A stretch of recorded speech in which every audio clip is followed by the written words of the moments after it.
রাজ্য রাজনীতি তোলপাড় চলছে, কিন্তু গোটা দেশ জুড়ে প্রধানমন্ত্রী নরেন্দ্র মোদী একটাই বার্তা দিয়েছেন, শত্রুদেরকে মুক্ত জবাব দিতে হবে।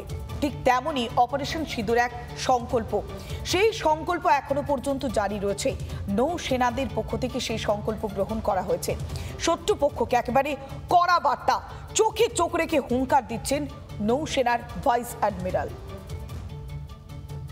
हम सिंदूर की तैयारी में हैं, हम सिंदूर जो चल रहा है उसके लिए हम रेडी हैं। অপারেশন সিঁদুরে ভারতের শক্তি দেখেছে সারা বিশ্ব। জঙ্গিদের মদতদাতা পাকিস্তানের কোমর ভেঙে দিয়েছে ভারতীয় সেনা। জওয়ানদের সফল অপারেশনে তছনছ হয়ে গিয়েছে পাকিস্তান। এরই মাঝে ভারতীয় নৌসেনা আধিকারিকের কড়া বার্তা, খেলা এখনো শেষ হয়নি।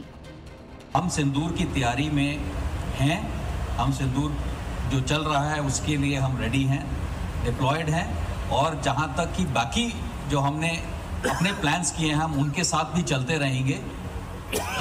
तो that is a very simple message that we are looking. এক রাতের অপারেশনে কোটি কোটি টাকার ক্ষতি হয়েছে পাকিস্তানের। জঙ্গি তৈরির কারখানা আর কিচ্ছু নেই। প্রচুর জঙ্গির প্রাণ গিয়েছে, তারপরেও নাকি অপারেশন সিঁদুর শেষ হয়নি। অপারেশন সিন্দুর শেষ হয়নি তার সবচেয়ে বড় কারণ হচ্ছে পাকিস্তানে এখনো জঙ্গি সংগঠনগুলোর অস্তিত্ব শেষ হয়নি।